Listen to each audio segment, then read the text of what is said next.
It's It's great to have everyone here today.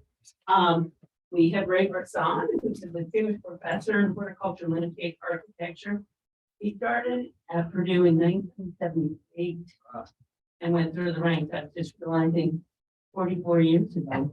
So been on faculty a long time. He's the co-founder of the Plant Environmental Stress Center. And besides his role at Purdue, he has had numerous visiting professor appointments at the University of Naples, Natural Resources and Agrobiology Institute of Spain, UC Riverside, China Agricultural University, King Abdullah University, Shanghai Institute for Plant Stress Biology, and many more. He is a stress physiologist, works on how plants adapt to a changing environment. He's published hundreds of papers and trained lots and lots of students over the year, both graduate students and postdoctoral students, and received numerous grants over his career. Been working on the role of the sweet gene to allow continued reproduction during water limitation, and more recently on the role of cannabinoids in studying the activity of various metabolites to dissect their functional activities. I think we're going to learn quite a bit about that today. He uses various genetic strategies to characterize other compounds in the plant and determine ways to produce clones for propagation. He's partnering with various faculty throughout the college on these efforts. Dr. Bressan has an H index of 54. And what? I looked up yesterday. Yeah. Google Scholar. I did. I looked up yesterday. Yeah. If somebody else wants to check the number, feel free to. But that's what I said yesterday. And it's exciting to see today, to hear his talk, marijuana, what is it good for anyway? I love the title, because I think it's a really intriguing title, and I think we'll be intrigued by this seminar. I lifted that from an Eagles song. Okay. He lifted it from an Eagles song. I think he'll tell you about that. Yeah, warm. Yeah. I know that. Yeah. Becky knows all about the Eagles. She's a music buff, so she can tell you more, along with Ray. So with that, I'll turn it over to Ray, so that you know, after the seminar, we do have sweets. It includes brownies, but not the kind related to the talk. And so feel free to, after the seminar, go out into the and enjoy the treats for their sweetness.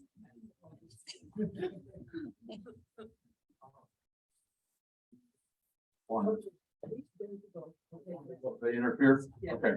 That, not yet. Okay. But there's a chair there. Great. Thanks, Karen. You always give a great introduction, such a kind introduction. Yeah, today I have to make a disclaimer first. So no matter whatever I tell you or show you today, it is not an endorsement for using any illegal product. And marijuana is illegal in India, even though we're surrounded by legal states. So just take that for what is, and that's not even including the Hatch Act, which forbids us all from saying good things about products that are sold in the market. So as I said, this is lifted from the Eagles. I like to do that, the titles from places. Now, a lot of things that I'm telling you today are pretty controversial, especially in the real science literature, because the real science literature has been invaded and sometimes overwhelmed by the commercial literature, let's say. So there's millions of cannabis companies, and they are all competing for large amounts of money. I think it's hard to say that everything's controversial. So the annual sale of marijuana products is like at least over 40 billion a year. So it rivals many of our crops. And it started out, its genetic origin is argued about, but it's almost for sure East Central Southern China, okay, where it moved to India.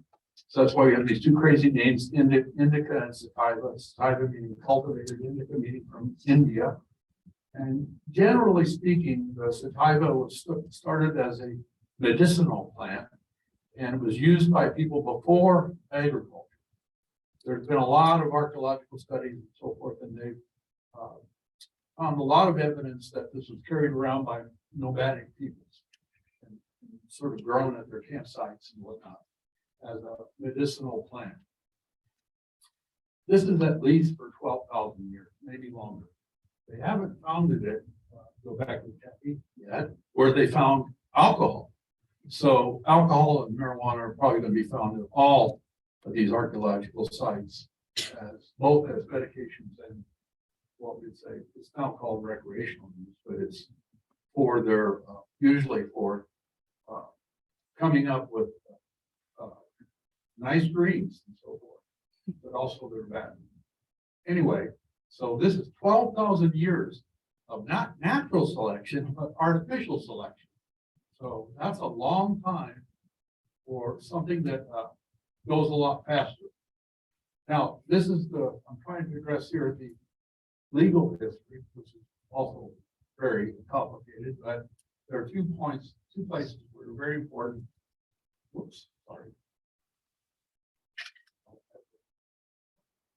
Going the right way? Okay. It's not going the right way. You're fast.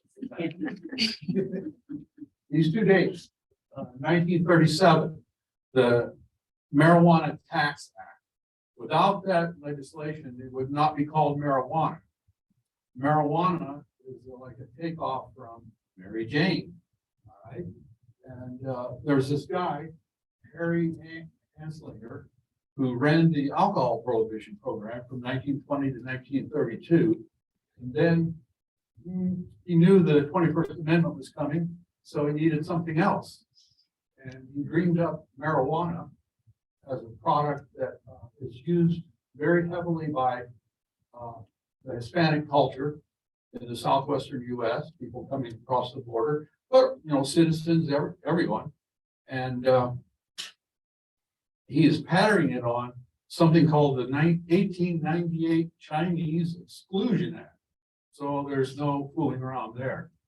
That's a congressional bill that was passed to literally exclude Chinese from the U.S. and deported a lot of Chinese. That didn't go so well, but he thought he'd try it again with cannabis as a racist, biased act against Hispanic people. And then, therefore, he promoted the name marijuana. He was responsible for a lot of crazy advertisements, especially films that were made. One called Reefer Madness. It's completely false, but it was used as a weapon against Hispanic immigrants. He did lots of other films. He influenced them to show that people go crazy and murder each other and do all kinds of things when they use this, not really a drug, this plant. So that was not a very good thing. Label him. It's hard to think of people more, destructive than doing something like that. Then more slides. Oops. All right. Then in 1971, under Nixon's administration, his wife convinced him to create the Scheduling Narcotics Act or Drug Act, which put all psychoactive substances in a schedule form. And he put marijuana in Schedule 1 drug, which is the most illegal it could be. It's considered not even useful for research. And in that spirit, Nixon had the entire germplasm bank of marijuana in the United States destroyed. So that's causing problems even today, left over for today. So these 2 events really are big problems for scientists trying to study this plant and its properties. Again, to say, I want to reemphasize that for 12,000 years, things have been bred mainly at the beginning by shamans in tribal type societies, and later by many other, like the priesthood and things like that, people that were doing breeding, but not modern breeding. The modern breeding started about 1950, could be earlier. And since that time, especially in North America, they've produced literally thousands and thousands of varieties of this plant, which also goes by lots of other varieties. They use other names, especially strain. They use the word strain all over the place. It's not a strain, but it's basically a variety that's the result of breeding. Now, when you do this, you do natural selection, and you don't do natural selection, you do artificial selection. It has some effects. It has some properties of, or ability to do things that take a really long time in natural selection. So here's some examples that we've seen artificial selection a lot in the past. So I think this is maize. It always almost stunned me to see the Theocynthias, the progenitor species of maize. The differences, it's hard to believe that's the same species. And usually all of the artificial selection by man is dramatically leads toward productivity, higher productivity. That's the #1 goal. But generally also it leads to a lot of variability. This is because of, it's not really genetic drift. I like probably call it genetic shift, because genetic drift is something that happens on a random basis. And this happens because of the shift in the populations of plants based on humans making decisions. And the basis of those drifts are very small. The important part is very small population. So you have a small population, you're doing strenuous selection, not based on survival, but productivity. So it's different from natural selection. The main thing, it goes very fast. So big change in just probably hundreds, not even thousands of years. Go from Theocynthian to modern corn. Well, then their other favorite one is tomato. Same thing. So if you go from these wild tomatoes, there's lots and lots of versions of those. They all come from the highlands of Peru and that area of the Andes. And these are some examples of wild ones. They're not only not productive and not very tasty, they're poisonous. So when they started the breeding, artificial breeding, you just got an incredible amount of variability, different products. I still trying to figure out whether by reading more that this is a fake picture or Photoshop picture or not. But certainly the color and other traits are highly modified. These artificially selected. And then finally, animals too, right? So pigs and dogs. There's been most other, not cultivated, but animals that are raised domesticated. Dogs, I would think they almost qualify as different species, because certainly you can't make this dog with that dog very successfully. Pigs, it's mainly been litter size, which has gone from about 8 to 10 wild pigs to as high as 40, but an average around 20, in the 20s somewhere. So tremendous change in productivity. And then there's marijuana. And marijuana, this is what we call, there's probably no naturally wild populations of marijuana left on the globe, because it's been cultivated so extensively all over the world, very intensely. So all of the so-called wild populations we think are feral populations that escaped, or at least the pollen escaped human cultivation on an extensive global scale. And the big difference again is productivity. So you can see the chemicals in marijuana, the psychoactive chemicals are made in these structures called trichomes or hairs, which are like little factories for the different chemicals. And you can see not very many on the feral ones. And I was going to show some other pictures, but yeah, but the ones that are domesticated in artificial selection are just incredible. I mean, it's amazing how many of these trichomes they can form. It's just a mass of trichomes that you can see. And there are lots of different, many thousands of these cultivars, around the world, especially in North America. And none of the scientists studied, basically, because this is a legal problem. All right, so how did the marijuana get into the medical business? And this kind of started with the development of medicinal philosophy or theory in the Western world. Started by this guy, Paul Ehrlich. Not the too many people on the planet, Paul Ehrlich, but this guy that was very early studying immunology. And he had this idea or a vision of what's called reductionist biology, when we really started to get serious and make individual chemicals into medicine.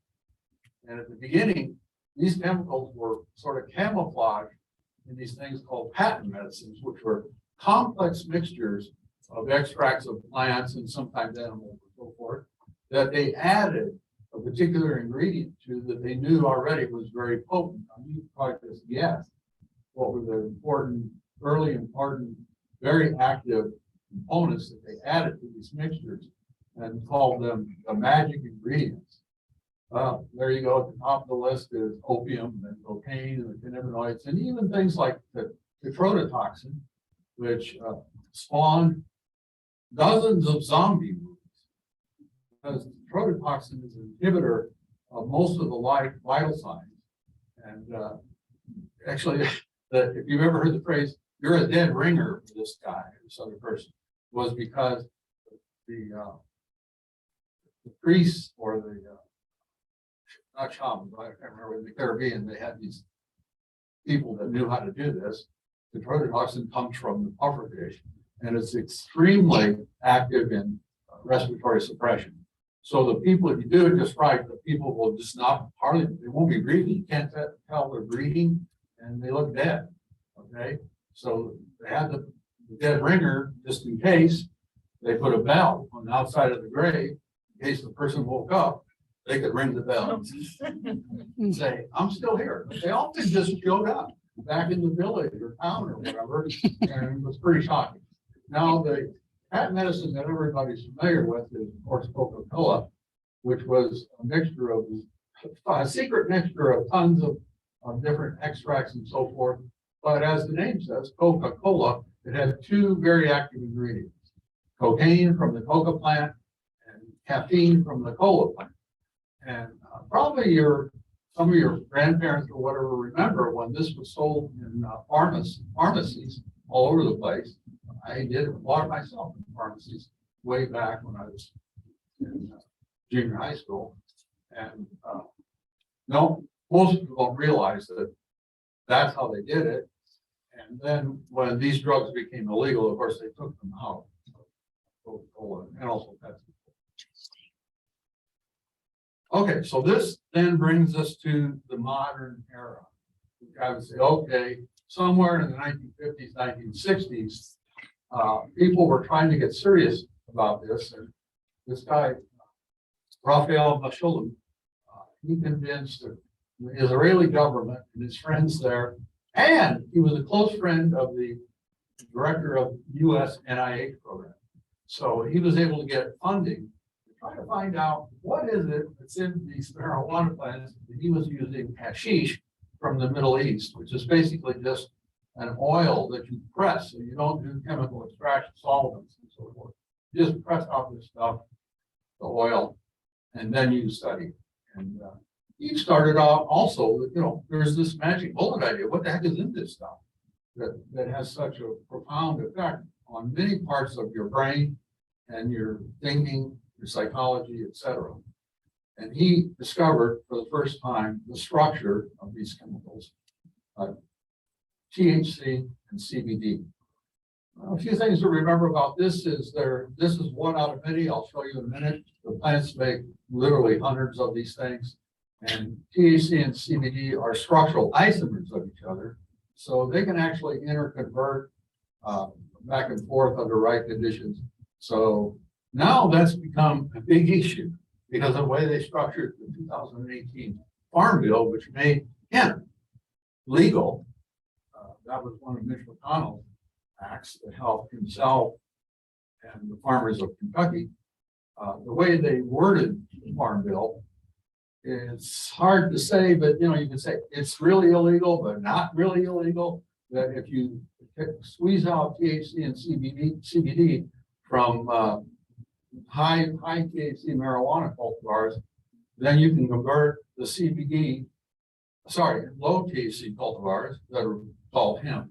Then you can convert the CBD to THC, and it seems to be a loophole in the law. At least the FBI and other agencies are not cracking down on a ton of THC that's being made from CBD from legal plants grown first in Kentucky and now pretty much everywhere. That's not going to get resolved soon because the politics of marijuana legality is quite complicated. And people are for or against it, really not for the medical reasons, but for other reasons. But the Congress has passed, the House of Representatives passed 3 times bills legalizing marijuana, but it never gets through the Senate. And the president, even the President Biden said that they wouldn't sign. So it's still locked up in a lot of misconceptions, political advantages and disadvantages, and so forth. So we're not expecting that anytime soon, but the way it's been, the legal structure of it now is not doing anybody favors because people that want to make a lot of money, not just to exploit its great medical properties, to getting around it that way. Okay, so like I said, there's at least 120, depending on which paper you read, you can get, that is maybe 150, maybe 90, whatever. There's lots of these cannabinoid structures, which are a sort of combination of 3 organic chemistry structures of phenols, terpenes, and in the middle is the getting the name of the polypeptides. And actually the polypeptide cyclization is the last step. And that wrong one. Nope. Yeah. So I didn't draw this very well, but CBG is a precursor both for CBD and THC and also CBC. And they have very different psychoactive properties made from the same precursor with different enzymes. And the 2 enzymes compete with each other for the precursor product, precursor CBG. Not only that, if you look at the data that these people have produced, a lot of it looks pretty suspicious that there's some kind of gene silences going on between the 2 messages of CBD and THC. No one's ever looked at that, but it's very, very suspicious, almost clear that the 2 messages can do a slicing, dicing on the other one. So this has created a lot of problems with trying to get a crop of hemp to stay at a certain level of these different cannabinoids, because there's a very strong interaction of the products. Okay, now we really entered the modern era when Alan Howard and Bill Devane isolated the receptors in nerve tissue for both CBD and THC. And these guys, not only they determined the structure of they isolated and they determined the structure of these receptors. They're all of them for the cannabinoids are CB, G, C, G protein coupled receptors, which are primary G protein coupled receptors, which humans and mammals have at least 100 of these encoded in the genome. And then if that wasn't complex enough, these receptors, these important, actually 50% of the drugs that are prescribed in the US are made to target these receptors. And besides being so many of the biggest family in mammals, they form dimers or oligomers with each other. So you can get a really enormous combination of these receptors that recognize a large number of potential ligands. And did any, okay, so these structures were solved for the CB1 and CB2 receptors, and now for several of the other receptors. So some Nobel Prizes started falling out of this system pretty fast.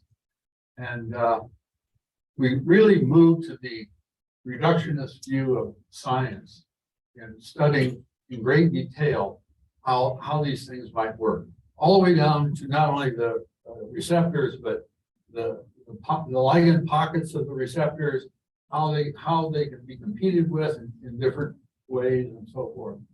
So this really threw us into a very modern approach to understanding how these chemicals and their pathways work in humans. So this was labeled the endocannabinoid pathway. It's sort of like finding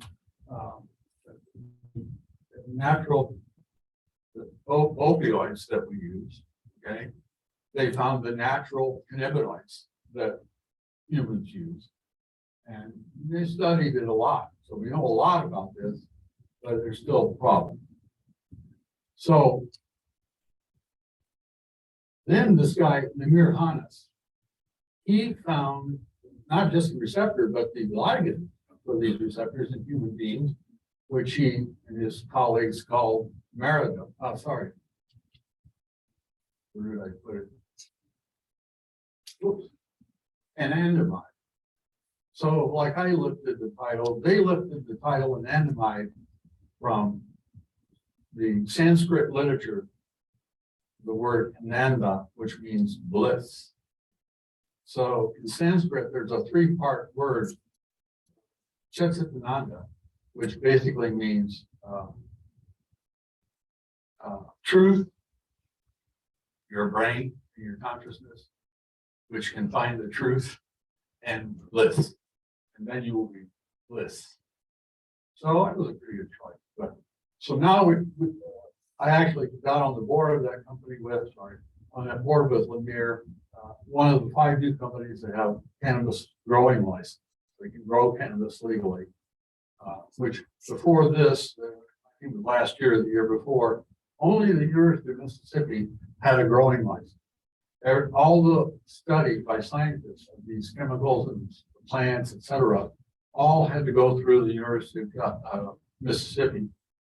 And the people that ran that place and grew the marijuana, produced it for the scientists, were not plant scientists, they were pharmacologists. So there's been a lot of complaints about you don't get the good stuff. But the main problem is they don't grow any of the cultivars that are widely used by the public. So you're not studying the right stuff. But now we should be able to study the right stuff. Once all of these other companies, the one we worked with called Maridone, another contraction word. And I just hope they make it to a reasonable amount of production. But when I joined the board, all the people in that company are ex-executives from Procter and Gamble. So they don't know anything about growing plants either. They didn't even know that there are these thousands of cultivars that have dramatic differences in the human response to them. So really behind, okay? Now, this is in a snapshot, the endocannabinoid system. After Amir Hannes made a discovery in anandamide, and then we found out how that's made and how it works. There are many endocannabinoids that we discovered.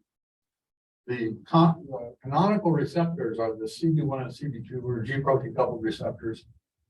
But there are several other orphan G protein receptors that the endocannabinoids can recognize, signal through.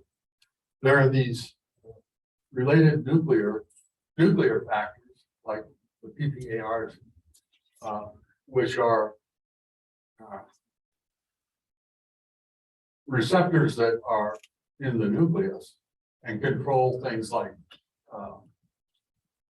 energy metabolism and so forth and so on.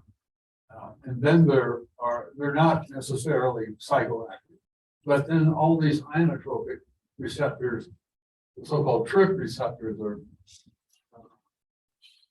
the try to name that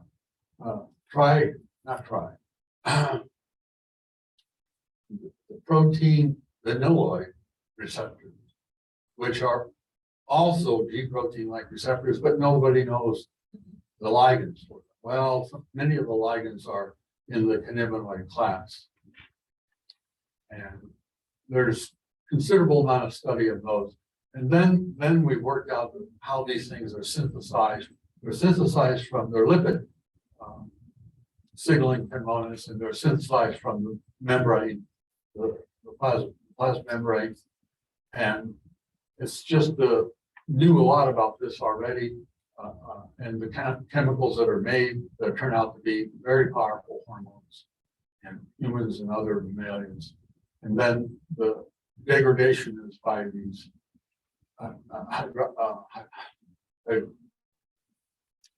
hydroxide, like and PLD and DAG. These are all in the basic second messenger system going through the G protein site, trimeric G protein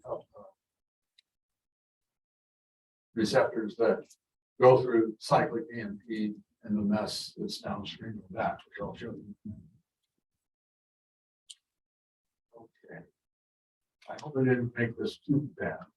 But all the way from the very beginning, this guy Meshulam, who's a natural product chemist, he knew that the chemicals that were being made that were synthetic homologs or analogs at least of the THC and CBD didn't work very well by themselves. And if you just look, they made combinations of THC, CBD, and I think the biggest one, the largest one, is 3 chemicals: THC, CBD, and one of the terpenes. But the plant, of course, makes mixtures of these chemicals that are stored in these hairs, hundreds of them. And it's been known for a very, very long time that those mixtures are much more active at the receptors, and they're much more effective against particular disorders that plague all of us. But what's going on there? Well, there's a lot of theories of the mechanism, the pharmacological mechanism that allow this to happen. And that also encouraged people to look for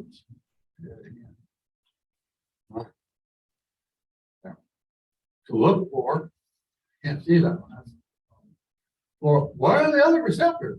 Okay, there must be a lot of receptors that has all these different effects. Well, these are the canonical receptors. These are the atypical orphan type receptors, or GPCR. Interestingly, some of the serotonin receptors are dramatic targets, and the dopamine receptors also. But more interesting of all are the opioid receptors.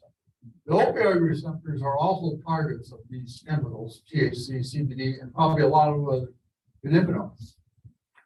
So these all have their nicknames. So the serotonin receptors are called the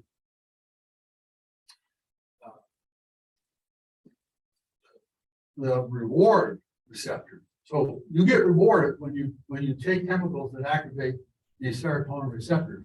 The dopamine receptors are called the pleasure receptors. So if we can get 2 of them together, you can get a very high level of pleasure and reward. This is what makes most of the opioids highly addictive. Also, that they induce something called tolerance, which means you have to take higher and higher levels of them because your body does something that makes them less and less effective. I'll show you that in a minute. But so you have all these receptors, almost all of them. I haven't found any that shown to be totally negative. It doesn't work on those. They work on lots and lots of them. The PPAR I mentioned earlier, GABA, lysine, and the acetylcholine receptors. So you can be a pretty happy person using these type of receptors and not get those feelings the natural way, like eating your favorite potato chip works through the same receptors. Like go skydiving or anything else that you find very pleasurable and rewarding goes through the same receptors. So it's not surprising that we've found a lot of chemicals that can take the place of pleasure and reward that is a lot more difficult to come by. You don't have to rent an airplane and so on and so forth. You don't need training and whatnot. You just take the chemicals. And there's been a lot written about this in the regular literature. But I just want to point out that tolerance and addiction is not something that's restricted to just a few bad chemicals like opiates and cannabinoids and so on. It's a normal part of your brain's ability to deal with the environment, making some things highly pleasurable and other things not so much. Okay. All right, so the canonical receptors are also very widely expressed in all parts of your body, not just the brain, but everywhere. And even though the CB1, the canonical receptors, the CB receptors are more expressed in the central nervous system, and like CB2, the other one is mostly expressed in your immune system, which, believe it or not, are highly connected to each other. I've been to a number of physicians that even ask me, "Oh, how are these things connected?" Well, how is your immune system connected to your digestive system? Well, in a minute you're going to see everything is connected to everything. All right, so there's no magic bullets. All right, so just generally speaking, and leaving out a lot of stuff, trying to get it down to a one slide conclusion, there's a really large number of disorders, human and mammalian disorders, that are mediated through these chemicals. Lots and lots of different, oops, why I keep pushing that button? It doesn't look right. Yeah, lots and lots of pain, inflammatory diseases, epileptic. In fact, some of these got really famous because they're very strong effects on epileptic, schizophrenia, Parkinson's, all kinds of things. And the thing to remember is that these chemicals are very, very effective against these disorders. But we've been in this problem with the magic bullet. It's not a mixture, it's a magic bullet that Paul Ehrlich started this out on. So neurobiologists, people who do clinical studies, they almost exclusively use these synthetic chemicals because we're reductionists. We're all reductionists. We don't want a bunch of unknown things around in our experiments. And not only that, more importantly, if you want to get FDA approval as a drug, to sell it as a drug, if you're a pharmaceutical company, you can't do that. They will not approve your drug. So this is a huge problem for trying to move these chemicals onto actual treatments for disorder. Then the epidemiologists who are just studying people who are using these drugs and develop or have all kinds of disorders, they're looking at people that use or don't use the chemicals that are sold on the street, which are nothing like the chemicals that getting the neurobiologists are getting from the University of Mississippi. They're dramatically different. So there's this disconnection that has prevailed now for a number of years. So this is not a magic bullet. You're not going to come up with one chemical, one receptor that mediates these kinds of complex disorders. So I guess we all need to go back, or some of us have already gone back to college and try to understand how these connections occur. What's responsible for that? Well, then this guy, Bob Lefkowitz, he spent a lot of time studying the cannabinoids and the disorders that are related to them and so forth. And he came up with the discovery of what's called ligand receptor bias, which means basically that you can have a single chemical that signals through a receptor, but the output from that receptor isn't entirely the same output always, depending on the ligand that you use and the conditions. So got the Nobel Prize for this in 2012. And, just to be consistent with everything in cannabis, it's not so simple. So just does it on its own, I'm sorry. The concept of a biased ligand was all the way back to 1987. This guy Jarp figured out some nice terminology, and Nora Bond. This paper is one that's cited most often, but she did these experiments and made discoveries as far back as 1999 or 1998. And these were all precipitated by looking at the effect of opioids on knockout mice.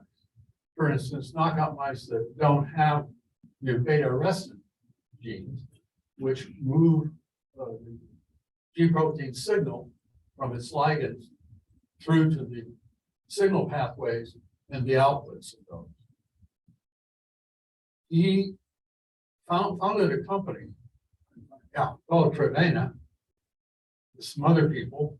I think I remember when that was, but they found this thing, oliceridine, which is also called TRV 130, which is a very strong bias ligand for the opioid receptor. So the idea was, and actually the one they got that was really good started from a natural one, the Olendic chemical or ligand. And they got this from a garden in England called the Olendic Gardens, which gave us a lot of clues about what's going on there, because this is kind of a special garden where it's very guarded. Nobody can go in. You can only go in with the accompaniment of one of the garden's keepers or whatever, who are scientists, and you're not allowed to touch any of the plants.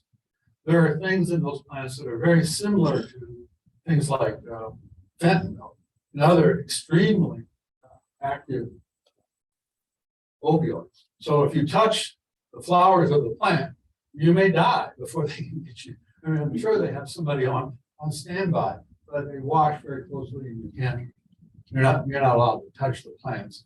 And so I wasn't able to find in the reading exactly how this garden and the natural products were linked to TRV 130, but they definitely are. And so that's how they came up with, through a giant screening program, a chemical ligand screening program, and they came up with oliceridine. But they also did a crystal, they looked at the crystal structure of these, many of the opioids, and they were able to use those structural analyses to screen millions on the computer of the crystal structure of these different opioid-like compounds. No plant reading here. The plant's not involved at all. So you're just going through a very sophisticated chemical structure screen, and then you're on to all kinds of trial 1, trial 2, trial 3. And PZN21 is the one the company first came up with, which just reached past the trial 3 and is on the market now. So you can buy it. But there's a huge amount of controversy over what that really does and how valuable it is. And the people that were involved in finding it and studying it are like saying, okay, now we're going to find out how good this stuff is, because millions of people are going to be trying it. But the point is, you still can't grow marijuana, all right? Where there are lots of these compounds. There are literally hundreds of them in marijuana. It's kind of a special plant. So this is the concept of ligand bias. And I think Richard Von Reen, I think he's in pharmacology, or he's not biochemistry, right?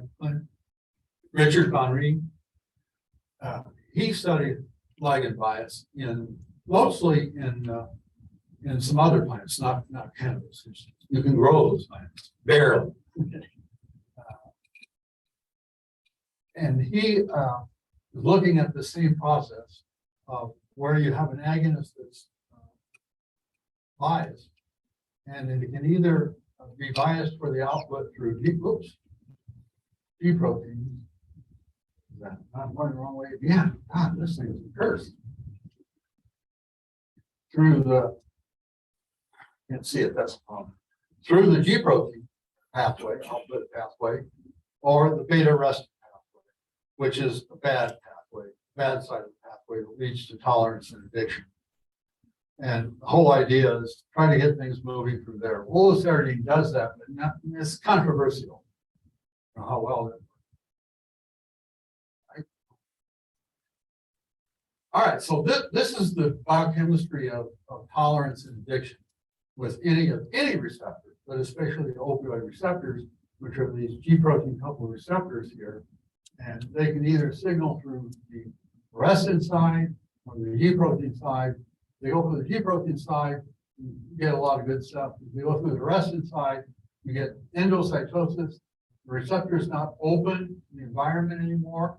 It's enclosed in these vesicles, and it's available to activate other pathways, but you don't want it to do that.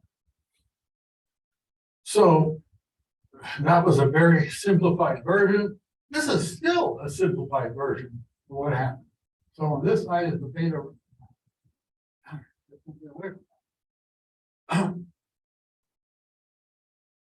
On this side, we should put those buttons a little farther apart. On the beta arrestin side, oh god, you have a whole bunch of pathways. We still call them pathways, even though they're not pathways, they're networks, and they're super networks sometimes. So this network is pretty complicated on arrestin. This is a pretty complicated network on the other side. They're connected to each other, and they're connected to almost every other pathway you can find. So it's worse than metabolic. The charts are unbelievable. A lot of effort going in to find out who interacts with what to do what.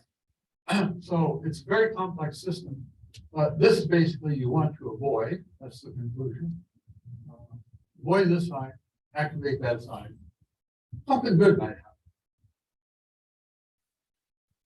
Okay, so that would be what we've always called from the beginning the reductionist theory of biochemistry and medicine. That you have one ligand and one target, which is absolutely nonsense. Okay, it's not even close to that. But we still sort of cling to that because the opiate receptor, especially the mu opiate receptor, to find a drug, chemical that biasly targets that receptor only to the, very much only to the G protein side and not to the beta arrestin side, is called the holy grail pharmacology. And made a lot of progress. We have very different chemicals that, not very different, we have chemicals that are very different in their activation of these two sides. It's very controversial. There's a lot of technical reasons for that. And there's also the reason don't work as well as you thought it would. Okay, so this, then these guys came about and started to study the relationship between THC as one of the prime ligands of the good side of the G protein side, and gives you things like pain relief, calm. It's sort of like the other type of the songwriter. It's a pleasing, easy feeling that you're searching for with these receptors. But we made some big headlines here. The THC can go through more than one pathway. It can go through the opioid pathway, and it's more than the receptor for the mu opioid receptor. It's more than that. There are other ones. Or it can go through this other receptor, 5-HT2A, which is a serotonin receptor, the big reward receptor. But now we can find chemicals that separate these receptors.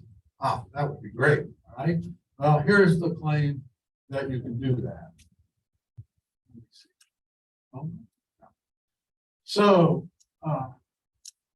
this is not really a beginner study, paper to read, but it's pretty thorough and it's reasonably simple.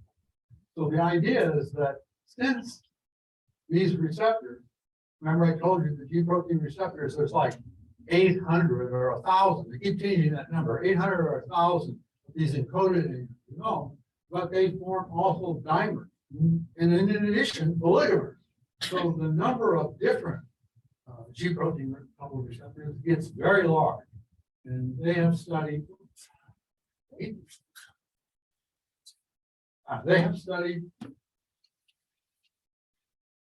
the dimers of the CB1, the cannabinoid receptor 1, CB1, and the 5-HT2A, which is the serotonin receptor. Bad stuff, good stuff.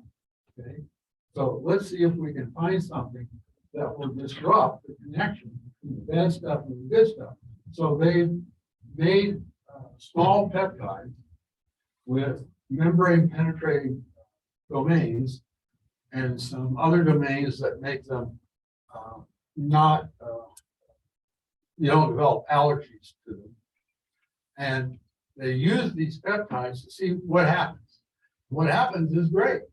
You get relief from these serious disorders, epilepsy, big one, and so on, that are connected to this side, and you don't get hardly any at all effects on the other side, which is the bad side of the 5-HT2A. So this has been made. It's being sold. So it's been approved by the FDA and it's being sold. So let's see. Now they don't have just like 300 cohort trial going on. They have millions of people using this.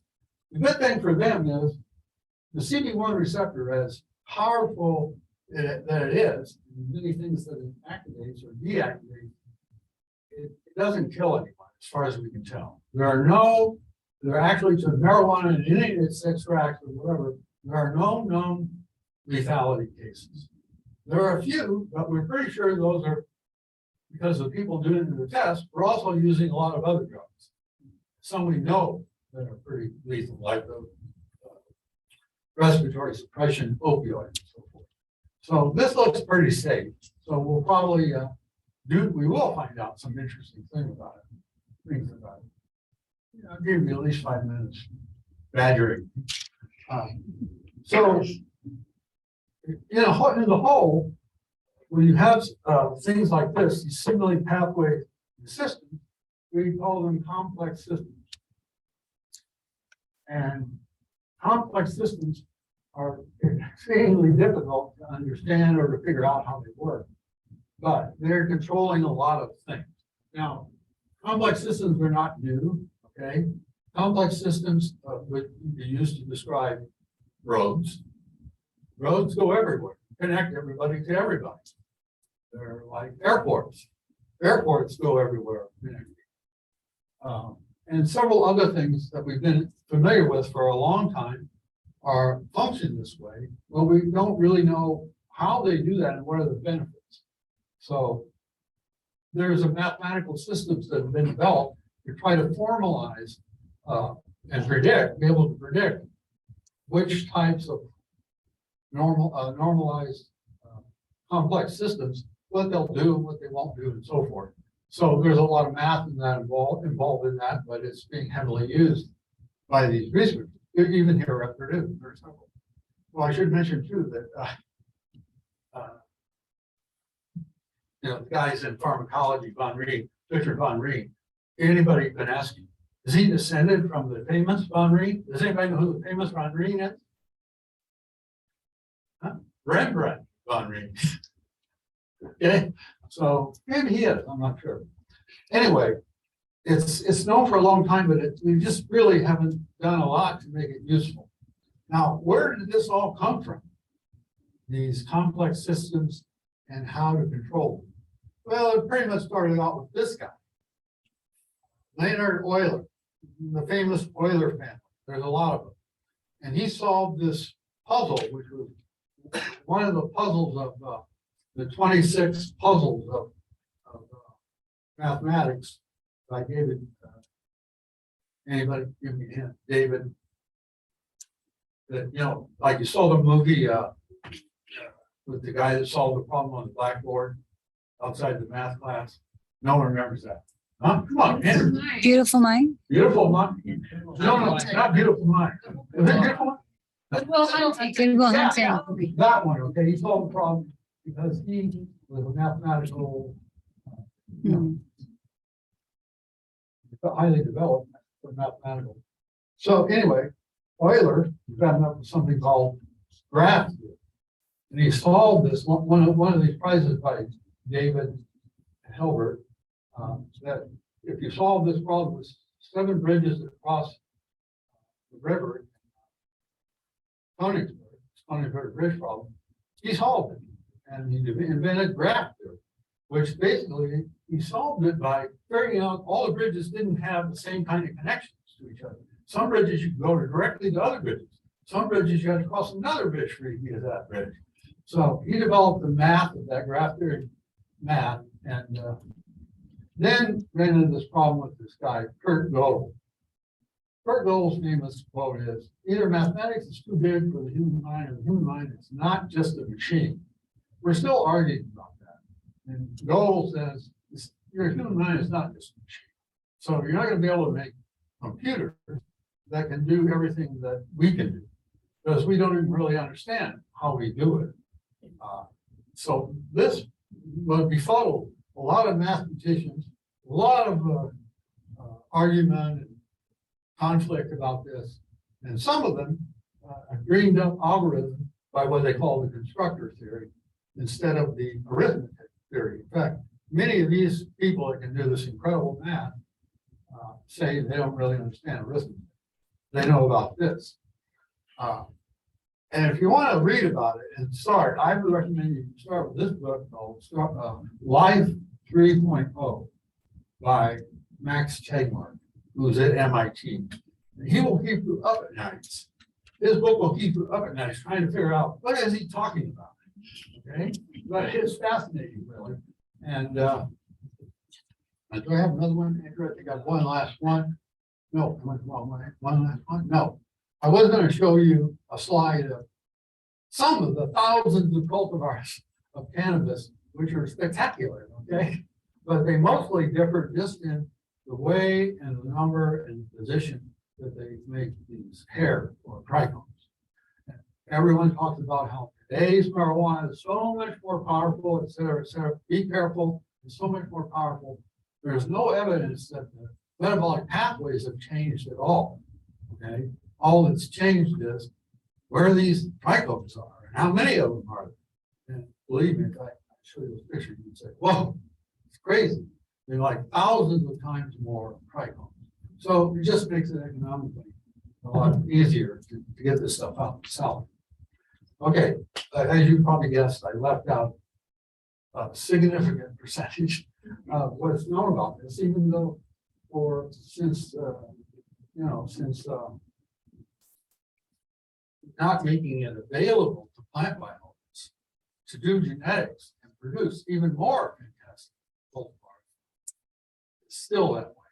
And Congress has passed legal making it decriminalized the House, but 3 times. It's always defeated in the Senate. First time, probably because Mitch McConnell was a big owner and player in the cannabis industry. And he had his assistants develop the language in the law, which left a giant loophole so you can grow hemp and convert the CBD to THC or any of the other things. Some of them, like THC, pretty effectively, efficiently. So a lot of, I don't think in Indiana we do this, but in many states, they take their CBD crop from hemp and they make an extraction that gets CBD and they convert it to THC. They can't sell it in Indiana, but we have a wonderful system of moving things around, right? It's a network. So that's plaguing a lot of problems too. So I try to leave a little time for you guys, not too much, to ask questions. Because there's gonna be a lot more questions that I won't hear you. Please, Karen will give you a couple minutes at least to ask. Most embarrassing question. Okay, well, we'll take one question. Is it on? Get Russ. Just use this one. You want, I'll take your on. Use the one on, use the one on your. We'll take one question because it is at 4:30, and then people Later. can ask you questions You can in the email. reception area, or they can email you. Because the reception phone is, so that's where we'll take most of the questions. Any one burning question from someone? Just all through by. Certainly, Clint, their question is, what do the terpenes have to do with all? We have a question. Just curiosity, because I don't know much about your research. Of course, I don't understand biology. So, but I was thinking when you were presenting, right, if you have compared the receptors of marijuana with other plants, like for example, ayahuasca in Peru, right? And it's a very addictive plant too, and it just. Yeah, the receptors are not a ton, they are, and the cannabinoids are in a lot of them. Used to be thought this was unique, but definitely not. But they are similar or they are just different? They are similar, They are okay, similar. and they induce psychoactive responses that are very similar also. Ayahuasca is, like in a different level of power compared to marijuana. So you should be careful about ayahuasca. There's a lot of others like Salvadoran, the one that Von Reen works on, Kratom, yeah, but what's its Mitragina. There's lots of them. Okay, now we're finding out that these illegal sort of psychedelic drugs are very important in revealing about how your mind works. And more important, how it doesn't work. So be careful because there's a legal problem still. There's it's never, marijuana's never, we never found a body yet. Dead person. But it can be unpleasant. Seriously, there's a famous YouTube thing of the police raiding some house and they found all this marijuana, so they found, let's use it. So they used it. And then there's a 911 call of, oh my God, send an ambulance right away. Well, what's the problem? Well, they're just gone crazy. Everyone's gone crazy. No. It's very bad if you have no experience at all. Because it's kind of sudden and unexpected. Well, Remember, I'm not advocating. yeah. Let's thank Ray for the seminar and then for the. The wording is very confusing, Renee. You said